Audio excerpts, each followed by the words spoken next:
Eu digo que, do mesmo jeito que o presidente Bolsonaro ontem disse que ele está na UTI, mas ainda não morreu, nós temos que repetir aqui que todos nós, de certa maneira, passamos na vida por vários momentos de UTI. Não a UTI que vai tratar apenas os doentes físicos, a UTI em que estamos muitas vezes internados por força das circunstâncias da vida social, da vida política, das dificuldades financeiras. Muita gente entra e sai da UTI. Mas a UTI é o caminho para a sobrevivência. Os que não se entregam, os que são fortes, ajudam muito mais os médicos a tratarem deles.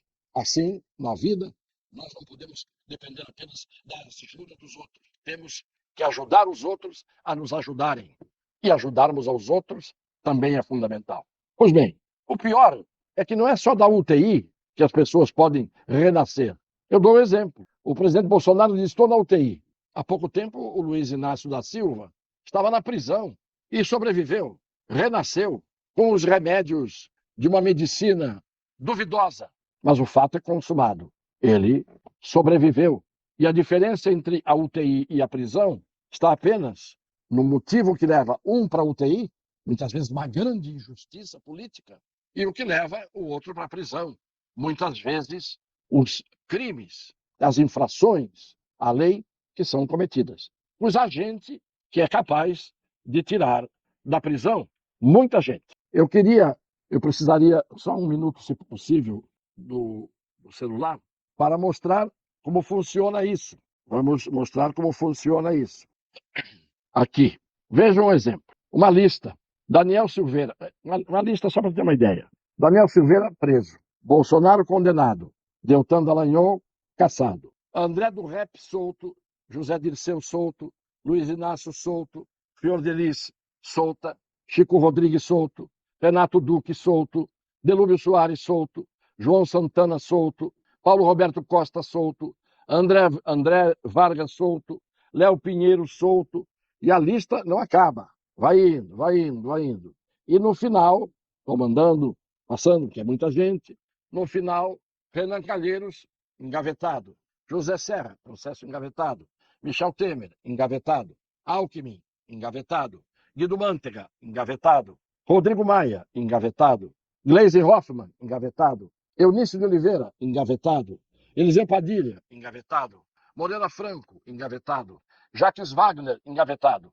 Entre engavetados, soltos e libertados, não acaba o voo para mostrar que se sai tanto da UTI, tanto das prisões, embora muitas vezes sair da UTI é uma bênção e um ato de justiça, e sair da prisão é uma extensão da corrupção moral, ética que existe no país.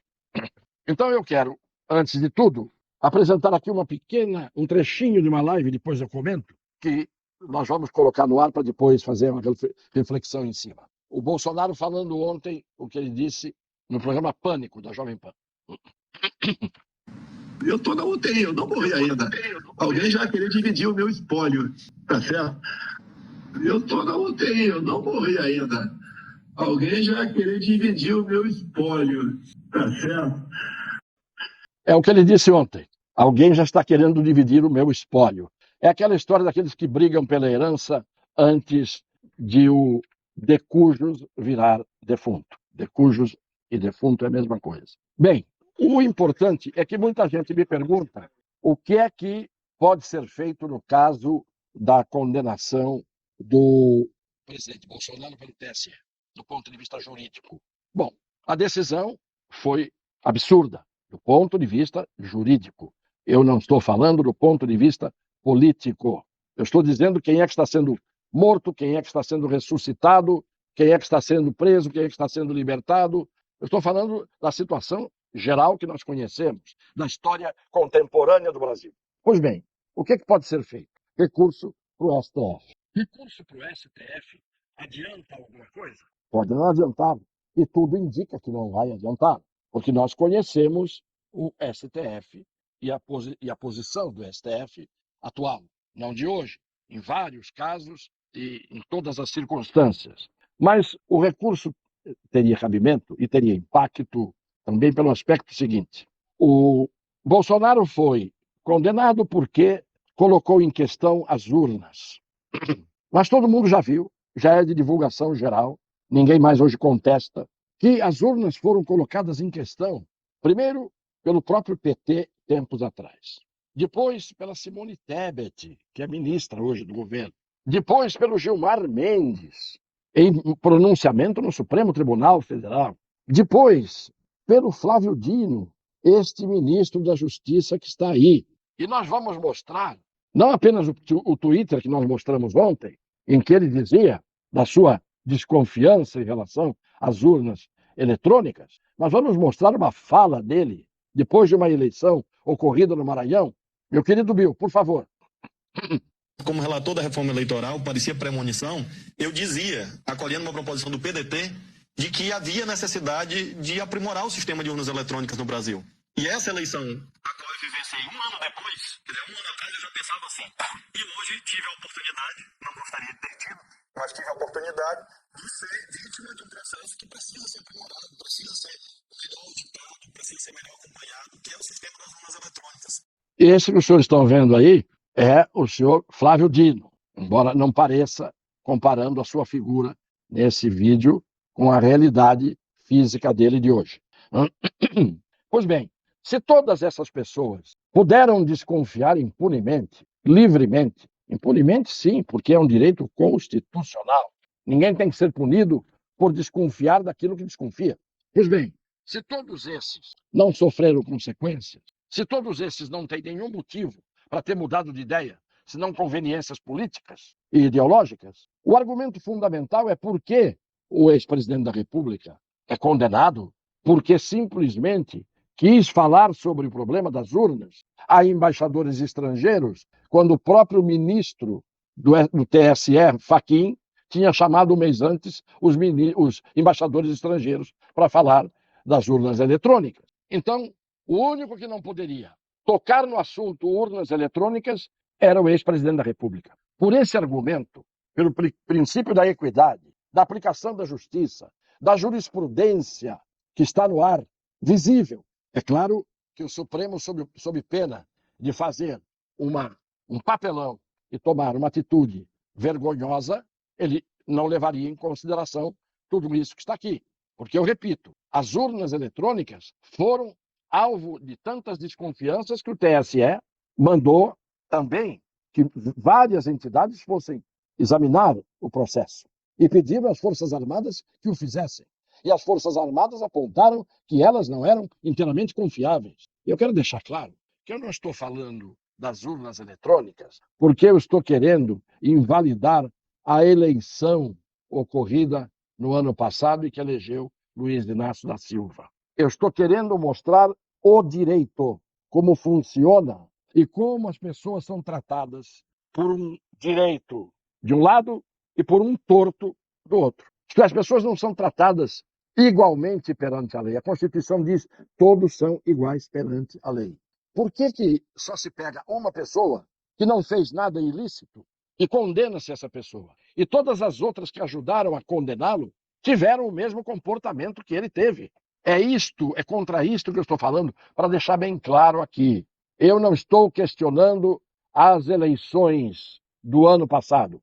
Eu estou questionando o tratamento que se dá a uma pessoa que, tendo falado a respeito das urnas, com necessidade de aprimorá-lo, tendo até apresentado um projeto de lei, foi aprovado, pelo caso do deputado Bolsonaro, quando deputado. O próprio Flávio Dino apresentou um projeto para aprimorar as urnas eletrônicas e fazer o voto impresso, junto com as urnas eletrônicas. O próprio presidente do PDT, do partido PDT, que entrou com a denúncia contra o presidente Bolsonaro e que levou à sua cassação, o próprio presidente do PDT, mostramos ontem aqui o áudio dele, a live dele, o vídeo dele, falando da desconfiança que já vinha desde lá de trás das urnas eletrônicas. Então, o recurso para o Supremo Tribunal Federal é o caminho, sim, que pode mudar o resultado se os ministros do Supremo Tribunal Federal resolverem entender que a lei é igual para todos, que todos são iguais perante a lei, Se os ministros do Supremo Tribunal Federal resolverem fazer justiça, cumprir a Constituição e aplicar as leis, que é isso que eles têm que fazer. Funcionários públicos pagos para fazer isto. Então, o recurso é cabível? Claro que é. E é viável num país em que houvesse cumprimento de Constituição e de leis, não teria havido nem a condenação, mas teria que o Supremo reformar a decisão tomada pelo TSE, que é a coisa mais evidente que pode existir.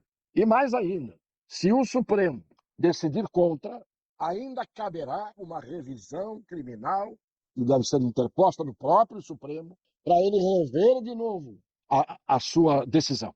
Que é para ficar bem exposto, bem evidente, de recurso em recurso, se houver negativa, se houver rejeição, se houver improcedência do recurso, está bem exposto o que está se fazendo com a Constituição, com o direito e com o tratamento desigual a pessoas que fazem coisas iguais. Isto, indiscutivelmente, é evidente. Finalmente, eu queria colocar um trecho de uma fala do senhor Luiz Inácio da Silva, na sua live, que muito bem elaborada, com todos os requintes da tecnologia, mas não está funcionando muito, porque ele teve, na sua live de hoje, teve 42 mil visualizações, até agora.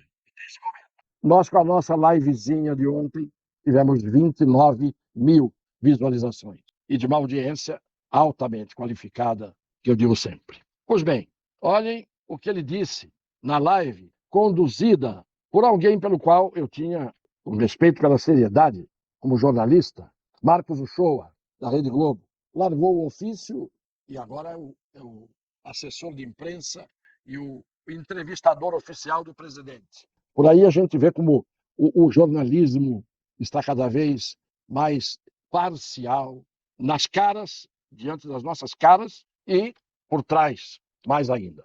Vejam o que disse o senhor Luiz Inácio da Silva. Então eu era assim, ó. Eu saía de casa, dentro do carro eu não telefonava para ninguém. Eu só telefonava quando eu chegava no escritório. E quando eu saía às 8 horas da noite, a partir dali encerra o meu expediente. Só começa a trabalhar no outro dia, quando estiver funcionando a sociedade. Sim. Uma vez uma pessoa me ligou 3 horas da manhã para me contar que tinha morrido um companheiro. Aí quando a pessoa me contou, eu falei, e agora? O que eu vou fazer Você me acorda 3 horas da manhã, eu não tenho o que fazer, você vai voltar a dormir, eu estou aqui acordado agora, pensando no companheiro que morreu. Então, eu não preciso de notícias que não tem nada a ver comigo. Em primeiro lugar, vejam o conteúdo. Eu não preciso de notícias que não têm nada a ver comigo. Noticiaram o falecimento às 3 da manhã de um companheiro dele. Eu não preciso de notícias que não têm nada a ver comigo. Mas pior ainda, a partir das 8 da manhã, quando ele chega para o trabalho, é que está valendo dar notícias a ele, informações, etc. Às 8 da noite acabou, não se toca mais no assunto. Em primeiro lugar, o presidente Luiz Inácio da Silva, ele não é um burocrata de escritório. Ele é o presidente da República de um país que tem 203 milhões de habitantes e que tem problemas 24 horas por dia, e todos muito graves, porque quem está bem não sabe da gravidade dos problemas, porque passam os que estão mal. Em segundo lugar, o presidente da República deve saber que existem os fusos horários. O mundo não tem um horário que vai das 8 da manhã do Brasil às 8 da noite do Brasil. No mundo inteiro, os horários variam. 8 da noite no Brasil está começando o dia no Japão, na China, na Austrália. Então uma pessoa só quer receber notícias entre as 8 da manhã e as 8 da noite. E não me encham a paciência com notícias, sendo um presidente da República. Quem é que está fazendo a cabeça do presidente da República, que se desvincula do Brasil? Não é do chato que liga o telefone, até porque supõe-se que quem liga para o presidente da República, em qualquer horário, é alguém da sua entourage, do seu círculo e do seu círculo de poder. Gente de todos os Brasis que podem estar precisando, sim, falar com o presidente a qualquer hora. Assim como o médico não pode dizer: eu entro no consultório, atendo todo mundo, vou embora para casa e não quero mais saber de nada. Isso não existe. Para fazer estas lives, com esse conteúdo, demonstrando esse grau de insensibilidade e de indiferença, ou o que é pior, de falta de juízo, que começa a acontecer muitas vezes, quando a gente vai avançando no tempo, eu acho um absurdo essa falta de atenção que o presidente revela e a cada dia ele solta e deixa no ar mais uma dessas absurdidades. Não me liguem às 3 da manhã para dizer que morreu um companheiro. O assunto não me diz respeito. Não me liguem antes das 8, nem depois da manhã, nem depois das 20 horas, porque aí eu tenho outras coisas para fazer. Evidentemente, lúdicas, entretenimentos, isso não existe. Isto revela o perfil que tem o atual presidente da República. E é para isso tudo que o Brasil, os brasileiros, precisam despertar. Para o diz hoje uma coisa, diz amanhã o que foi dito. O ministro da Justiça, a Simone Tebet, ministros do Supremo, como o senhor Barroso, que em Nova York foi dizer para os estrangeiros que o que está acontecendo no Brasil hoje é a falta de civilidade. Isto é, aqueles que se preocupam com o Brasil, que se preocupam com eles próprios, com as suas famílias, com os seus negócios, com o seu futuro, são os manés. Ou todo mundo já esqueceu que esse rótulo está na testa de cada um de nós?